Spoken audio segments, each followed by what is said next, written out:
नमस्कार दोस्तों, आपका स्वागत है आपके अपने चैनल पी के ऑफिशियल स्टडी पर। और आज हम करने जा रहे हैं धातुओं से कुछ महत्वपूर्ण प्रश्न, और इसका पार्ट 1 आज हम पढ़ने जा रहे हैं। ठीक है, इसका पार्ट 2 भी आएगा, उसमें 50 क्वेश्चन होंगे। पार्ट 1 में भी 50 क्वेश्चन है।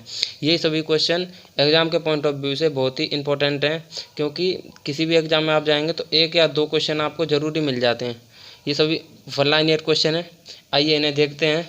तो सबसे शुद्ध लोहा क्या होता है? सबसे शुद्ध लोहा होता है रॉट आयरन। देखिए, ये सबसे शुद्ध लोहा माना जाता है।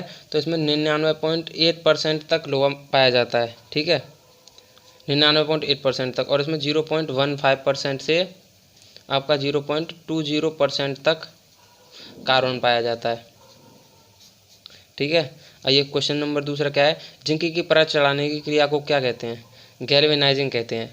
जैसे आपकी लोहे की कोई पाइप होती है या लोहे की कोई शीट होती है, तो उस पर जंग ना लगे इसके लिए उस पर जिंक की परत चढ़ाते हैं, और इस क्रिया को गैल्वेनाइजिंग कहते हैं। ठीक है, आइए तीसरा क्वेश्चन क्या है? किस धातु पर तेजाब का प्रभाव नहीं पड़ता है? लेड। लेड होता है आपका कांच। ठीक है, कांच होता है आपका लेड। ठीक है, ये जो कांच होता है इस पर तेजाब का प्रभाव बिल्कुल नहीं पड़ता है, इसीलिए तेजाब को कांच की शीशियों में ही बंद करके रखा जाता है।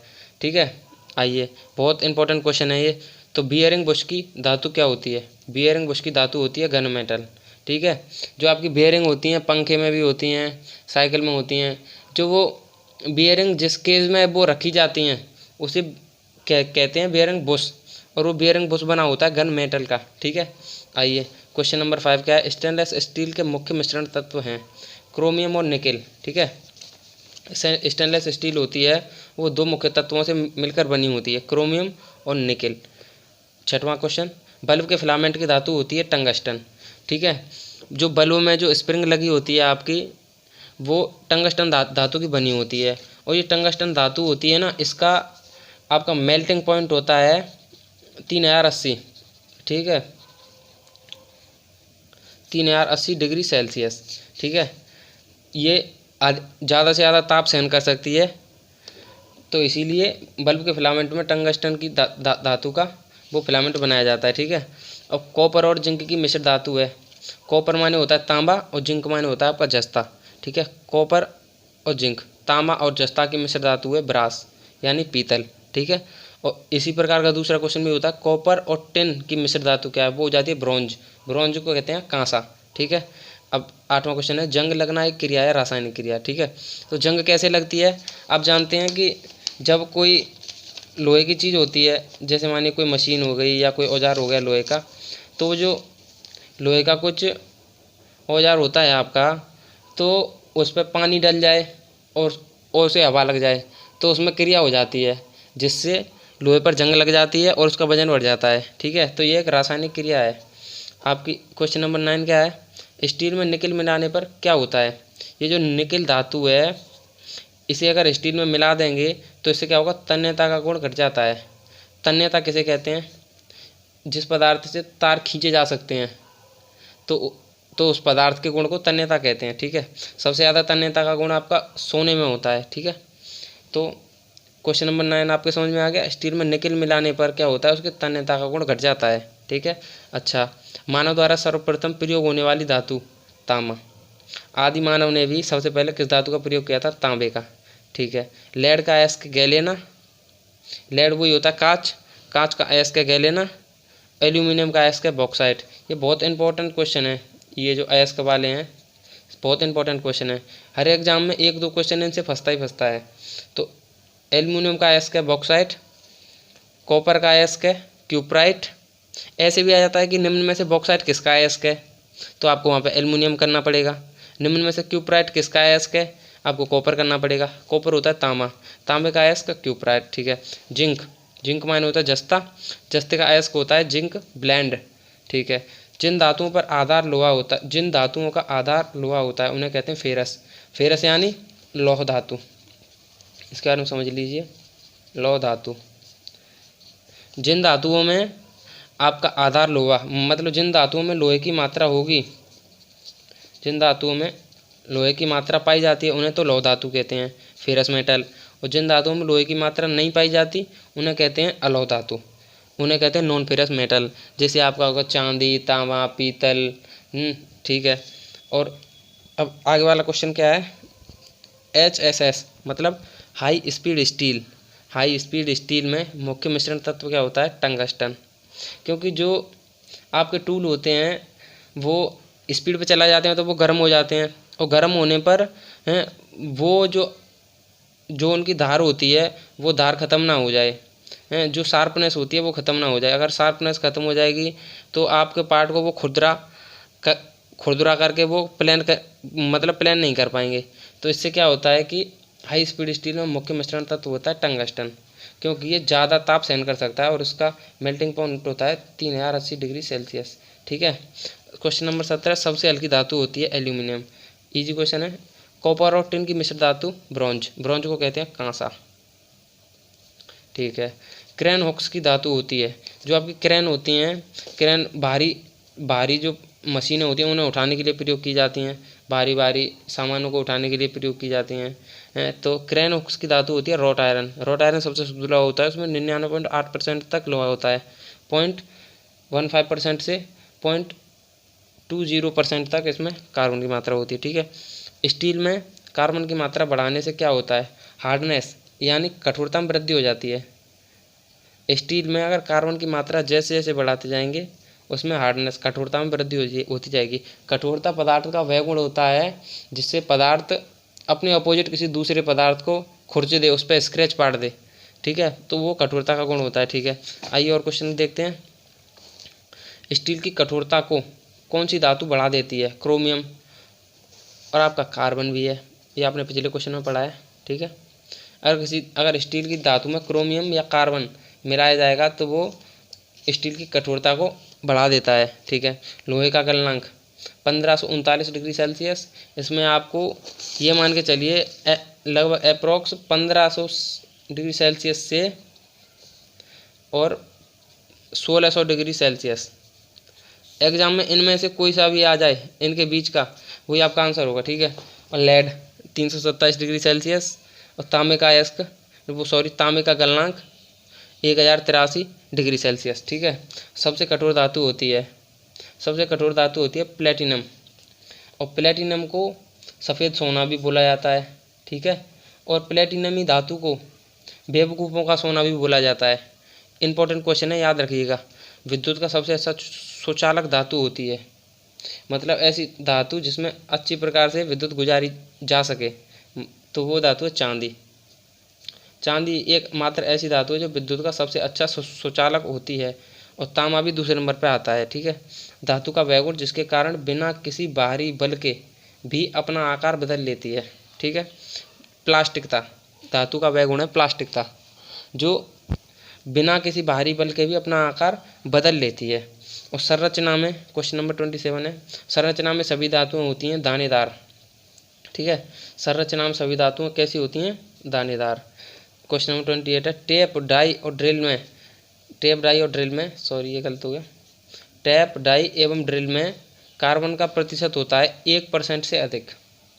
ठीक है। देखिए इसके बारे में देखिए, एक होता है लो कार्बन स्टील, एक होता है मीडियम कार्बन स्टील, एक होता है हाई कार्बन स्टील। तो ये जो लो कार्बन स्टील होता है इसमें कार्बन की मात्रा 2.25% तक होती है, और मीडियम कार्बन स्टील में 0.25% से 0.75% तक कार्बन की मात्रा होती है, और हाई कार्बन स्टील में कार्बन की मात्रा 0.75% से आपकी 1.5% तक होती है। ठीक है। ये तीनों चीज़ें आप कॉपी में नोट कर लीजिए, अधिकतर एग्जामों में ये पूछी ही जाती हैं जो ITI से रिलेटेड एग्जाम आप देते हैं। ठीक है। आइए देखते हैं इसमें क्या बोला है, टैप डाई और ड्रिल। ठीक है। टैप आपका हाई कार्बन स्टील का बना होता है, डाई आपकी हाई कार्बन स्टील की बनी होती है, ड्रिल भी हाई कार्बन स्टील का बना होता है, और ये तीनों ही औजार आपके हाई स्पीड स्टील के भी बने होते हैं। ठीक है। जब इन्हें हाथ से प्रयोग किया जाता है तो ये हाई कार्बन स्टील के होते हैं, और जब इन्हें मशीन में बांध के प्रयोग किया जाता है, जैसे टैप डाई और ड्रिल को आप लेथ मशीन में बांध के प्रयोग करते हैं, तो उसमें आपको हाई स्पीड स्टील का ये लेना पड़ता है। तो इसमें 1% से अधिक, वो तो सामान्य सी बात है, हाई कार्बन स्टील होगा तो इसमें 1.5% तक है, तो 1% से अधिक माना गया। ठीक है। गन मेटल अलॉय है, अलॉय मतलब मिश्रण। ठीक है। मिश्रण, दो या दो से अधिक धातुओं का मिश्रण गन मेटल अलॉय है। गन मेटल किन धातुओं का अलॉय मतलब मिश्रण है? कॉपर माने तांबा, टिन और जिंक। कॉपर, टिन और जिंक, इन तीनों धातुओं का ये मिश्रण है। ठीक है। द्रव धातु, क्वेश्चन नंबर 30। द्रव धातु है आपकी पारा, Hg से इसे प्रदर्शित किया जाता है।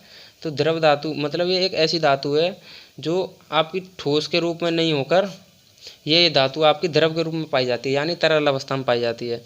पारा, पारा आपने देखा होगा थर्मामीटर में भी वो तरल अवस्था में पाया जाता है। ठीक है। अच्छा, सोडियम धातु को रखा जाता है केरोसिन ऑयल में। केरोसिन ऑयल मतलब मिट्टी के तेल में। सोडियम धातु को मिट्टी के तेल में रखा जाता है। अगर इसे खुली अवस्था में रखा गया और अगर ये पानी के संपर्क में आया तो इसमें आग लग सकती है, तो इसलिए इसे केरोसिन ऑयल में रखा जाता है। और सोडियम ही एक ऐसी धातु है जिसे आप चाकू के द्वारा काट सकते हैं। ठीक है, ये भी इंपॉर्टेंट क्वेश्चन है। अच्छा, विद्युत हीटर का तार बना होता है नाइक्रोम का, ये तो आपने पहले भी सुना होगा।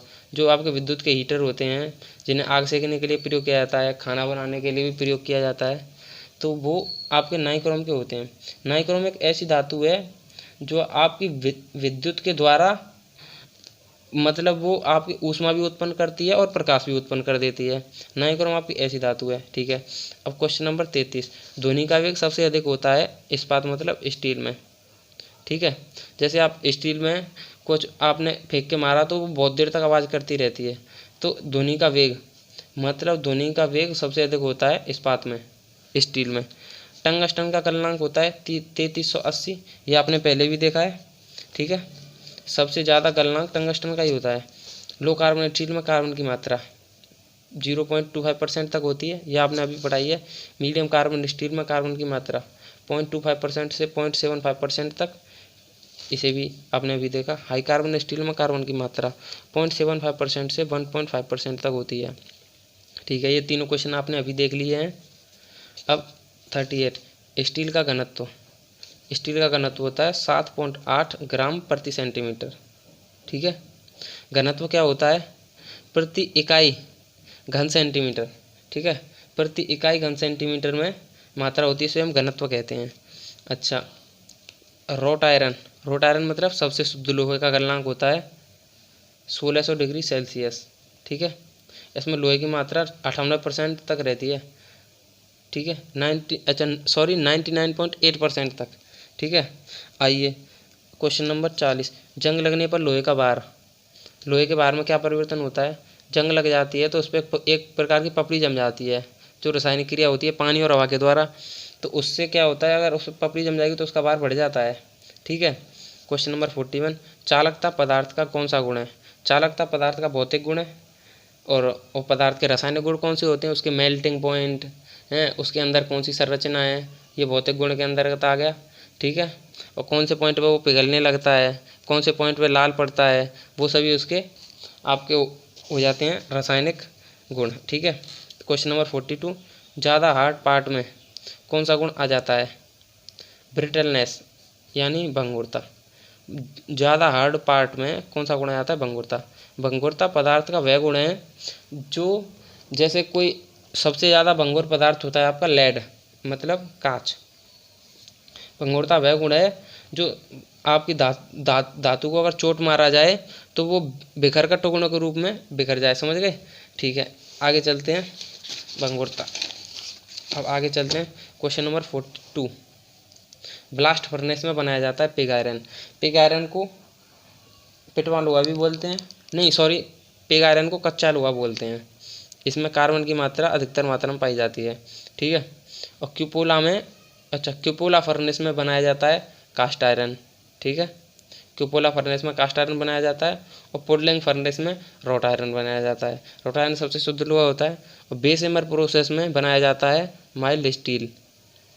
ठीक है। क्वेश्चन नंबर 45 तक हुए। 46।